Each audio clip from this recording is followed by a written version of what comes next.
Greetings and salam to all. Today I'm making this presentation to the annual General Assembly meeting of the Society of Afghan Engineers. Today is September 28th, 2024. Here is my presentation.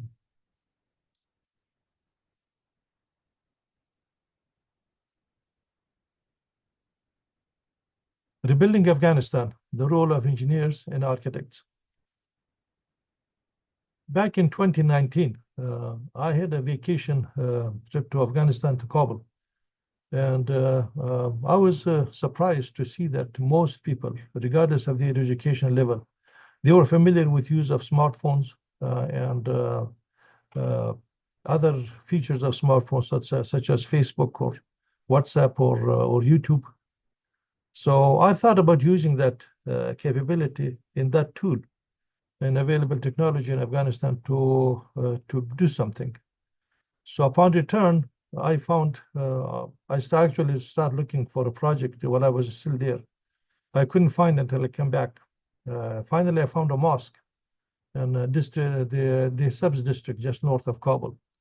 There was a mosque, two-story building.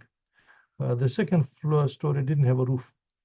Since there were no drawings available of the mosque, and the mosque was done without any engineering design, adding more weight, which is typical of Afghanistan, they use reinforced concrete. That would have added more weight on the building, on the foundation, also on the columns, and also the possibility of the roof being used for a congregation of like a Eid prayer or a Friday prayer. That could have overloaded the existing structure. So adding a concrete roof was out of the question. So I decided to use something light, like wooden trusses, and find a local carpenter that I can train him to make these trusses locally there.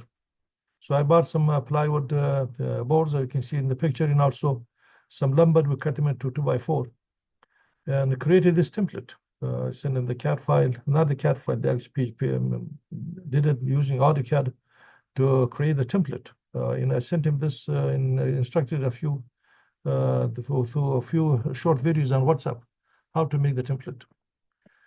So I use the internet and the smartphone in very easy few small lectures.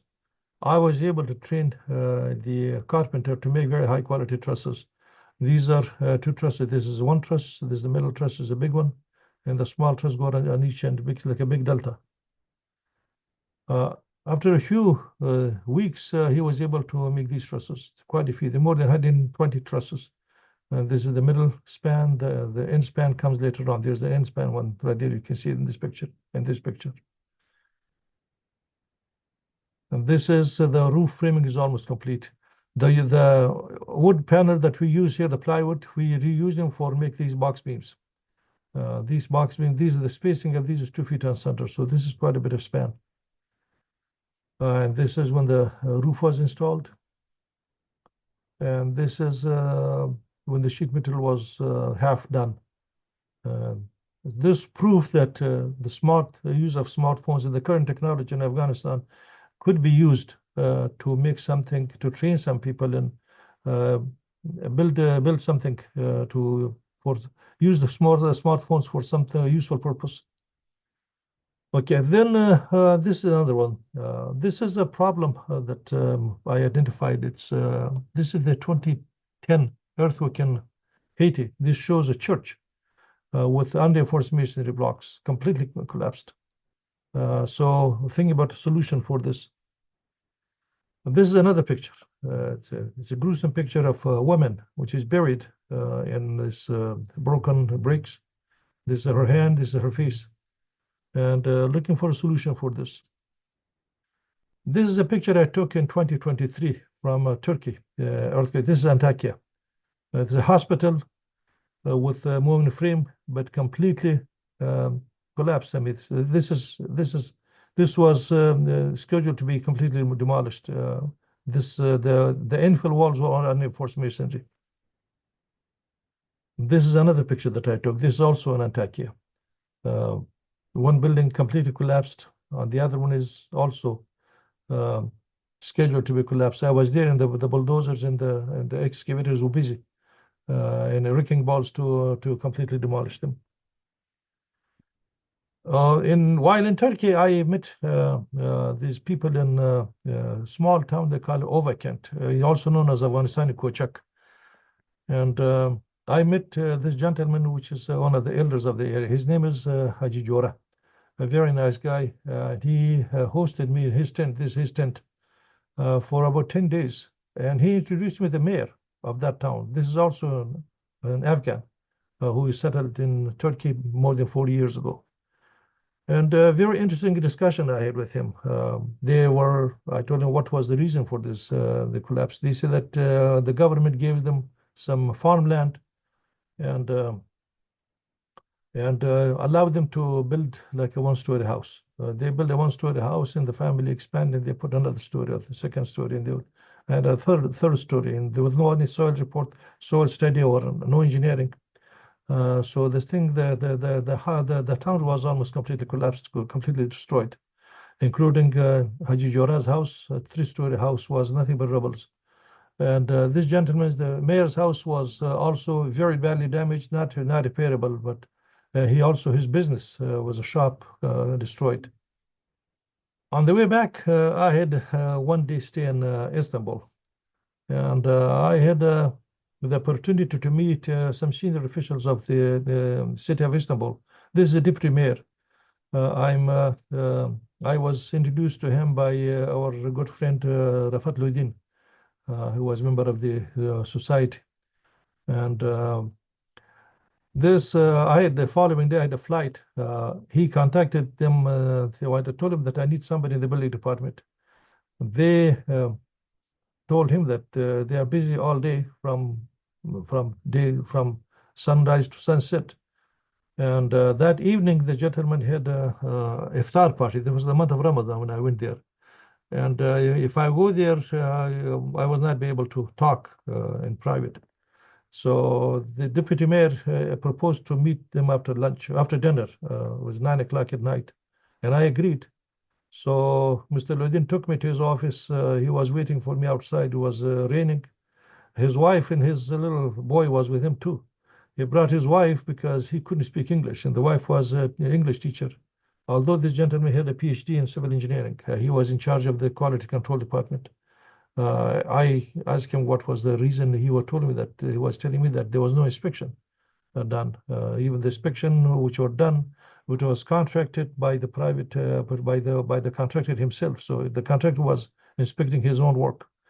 So that didn't work. So he said that he was now in charge of creating a new department, that the city will be doing their own testing and also sending their own inspectors. So that was something really important to know.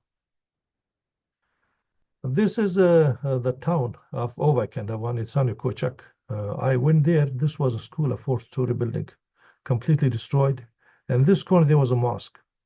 As a matter of fact, this Haji Jora's house was here, and his tent was here, and I was staying there for 10 days.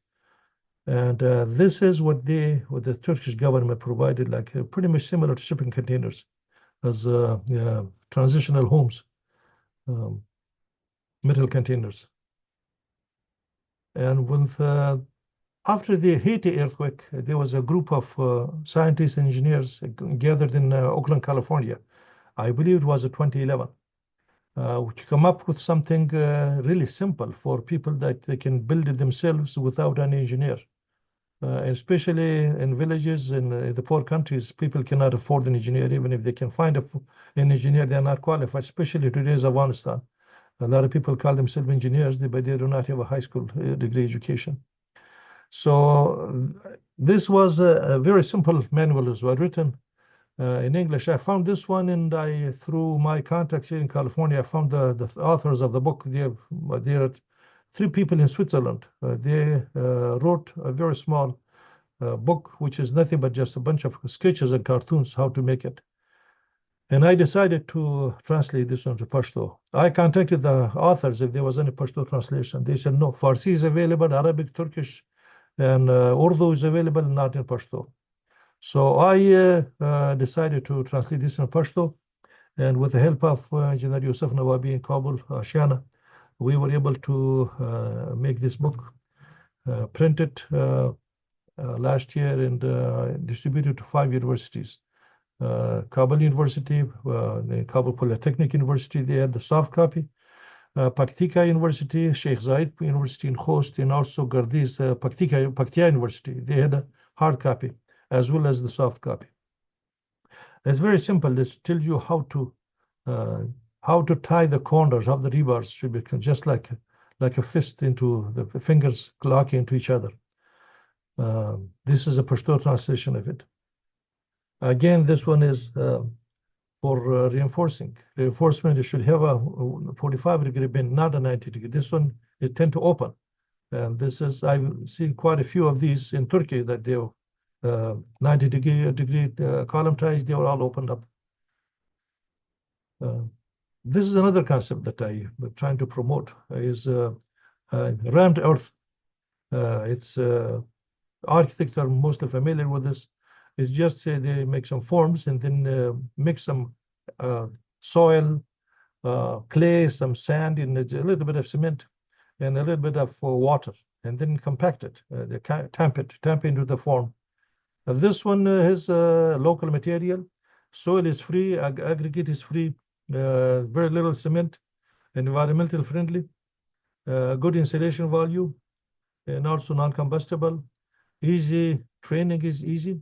It doesn't need any paint, any finish, bulletproof. Unfortunately, Afghanistan people are also afraid of violence, and this is much safer than light gauge framing or something else.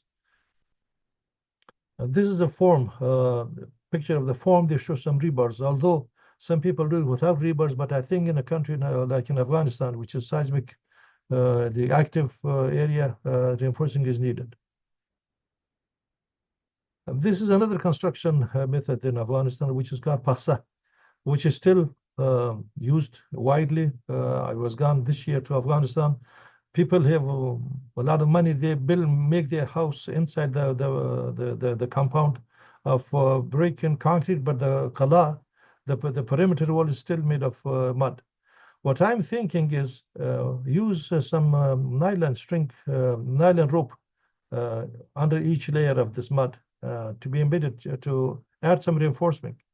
This will help the building the complete collapse. It will probably crack, but will prevent a complete collapse. Following the 2022 earthquake in Paktika, I went there, and on the way back, I had a 2-day workshop for workers, masons and carpenters in Ashiana, Kabul. We trained them for confined masonry construction. That's the book that I showed this book. And although most of them were illiterate, but they learned quite a bit from it. There was a 2-day conference. We gave them money for their bus fare, and also give them nashta, and they were very, very grateful for that. This is another picture I took in my trip to Turkey. This is, I believe, this is a Kahramanmaraş. Large glass panels falling down. You can see this one. This is completely right there on the floor, on the sidewalk, and you can see there's a sidewalk. If this glass this big falls on somebody's head, most likely he will be killed. So how to prevent this? There is an experiment. Before this earthquake, I had this experiment in my office a few years ago. I had 2 layers of glass, one right here and one on top of it. This one I laminated it with sticky back film that we used to use back in 1970s for drafting, detail, and then making put them on mylar. Those people who did drafting or engineering 40 years ago will remember this. And there's my hammer, and put this one on top of it, hit it with a hammer. They both broke. This is, you can see it's pieces. This is also pieces, but doesn't fall off. It sticks to it. It's very simple, very cheap. You can, even the existing buildings, it can be equipped with this. Put this one adhere from the inside so the weather doesn't damage it. And people were using it for cars. They were for like the motor, they call them. They were for security purposes or for privacy. But this is very, very useful, very simple and cheap for existing buildings. New buildings should be designed so the glass panel allows story drift, which is story drift. The building moves from side to side. The building should have, the frame should have enough allowance for a storage if the glass doesn't break, and also laminating the glass. This is a class that a few years ago, maybe 4 or 5 years ago, we did through Afghan Education for Better Tomorrow for University of Herat students. In the class, more than half of them were girls. Unfortunately, this was before the corona. And the corona hit, so then the security situation deteriorated and the thing stopped. Following that, those lectures, we had a meeting with the Ministry of Higher Education. This is the Deputy Minister. People from universities, and also there were more people online. That day we had 9 universities, either present in the conference room or online, to expand this online education to other universities. But a few months later, the thing changed. Political situation changed. This is again my lecture after the 2022 earthquake in Paktika. This is Kabul Polytechnic University professors and students. This is after that presentation, Polytechnic, I was invited to Kabul University. This is another lecture presentation to Kabul University official. There were no students here. Most of them are professors and deans. This is the Dean of Engineering, Abdul Qayyum Karim. And this is one of my college classmates, Jahangir Bakhtari. This was, I think, also government official. This is the chancellor. This was a public education and a television interview on Shamshad TV to educate people how to save their lives during an earthquake. This is another interview after the 2023 earthquake in Herat. This is Herat television. Public education, I was requested to have an interview because people are panicking. So I was able to give this kind of a safety procedure, what to do and what not to do during an earthquake. This was the containers we built for, this was also through Afghan Relief Alliance, headed by Mr. Fadat, Ghulamat Fadat, Afghan Education for Better Tomorrow. We had 6 containers for 12 families. This is their outside toilet and shower area. I went to Herat on my own cost, but the organization or the ARA provided cost for containers. This is the inside view of one of the containers. Some people were complaining, were worried that the paint will be toxic or the boards will all be toxic. You can see this is completely covered. The containers are painted and then insulated with fiberglass, and then MDF panels. Even though electricity lines, if they have phone charger, they can charge it for smartphones or mobile phones. The only thing we didn't provide was the solar panels, completely carpeted. This is again the trip from a Paktika earthquake. You can see the steel beams wrongly used; they all failed. They behaved worse than what didn't behave that bad. This is another problem that I identified. I took this picture from one of these YouTube videos. I think this is in Logar somewhere, Logar or Wardak. All the flood has washed the road completely, almost completely. This is a picture I took in my last trip to Paktika. This is near Mist, near Yakhil district or Yusuf Khil district. And this is near Yakhil district. It was this Pulchak culvert. As a matter of fact, I was actually planning to do one of these. But when I went last year, I noticed this is completely plugged with mud. And this is half mud. Although I was familiar with the area, but that was 60 years ago. Now, when water comes, most of it is dirt. The soil is just like yogurt, flows there and then covers it. So I decided that the culvert will not work. I have to go with the bridge. So this is the bridge that I built last spring, and now it's in service. This was the interview media. Tulu TV came from the job site. This was an interview with a local station, and then they apparently sent it to Voice of America, which became like a national use. This is the students from University of Paktika visiting the job site, the bridge during construction. This is another group of students from Sheikh Zayed University, from Khost. They came just a day or so before the bridge was completed. You see that the molds were removed, the form were completely removed, and we are putting the topping on the top. Okay, what is needed for Afghanistan now? Number one, teleeducation, vocational and university levels. We should not think about just university level.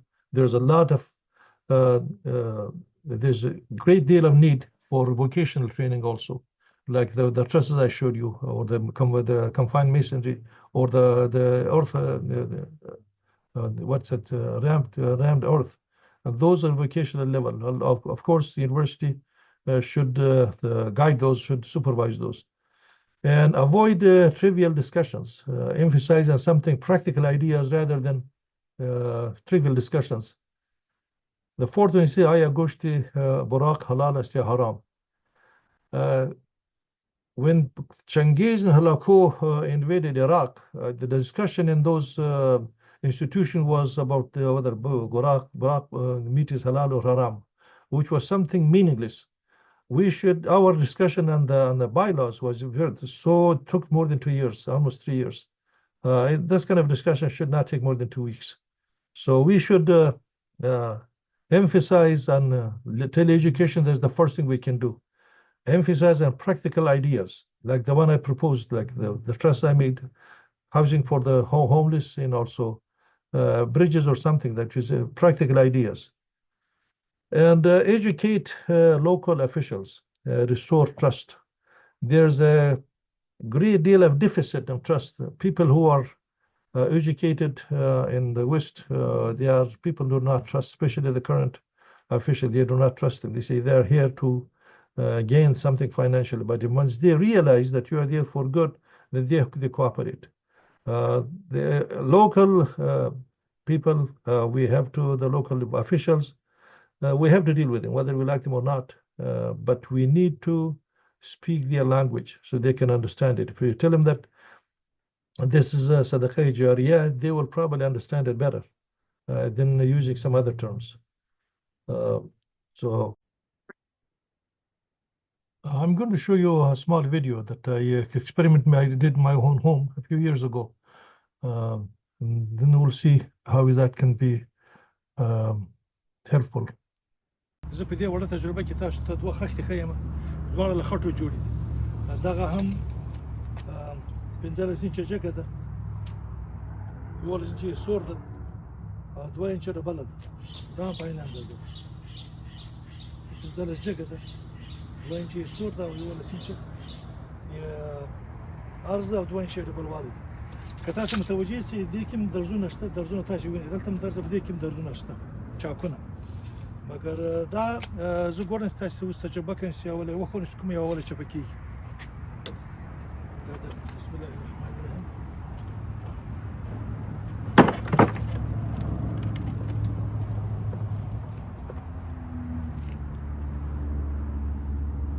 دا خو ولدس چپه سو دې کې څه هم درزونه زیات وو مګر چپه نه سو او هغه یې چې وراس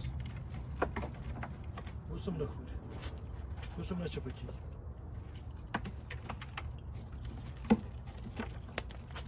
دې کې تارونه وو سپڼسي هغو باندې زه تاسو ته اوس دا ښایم چې دا د پښڅو جوړولو کې څنګه په درد خوړای شي چې په دې طریقه باندې رینفورس کړي دا خښته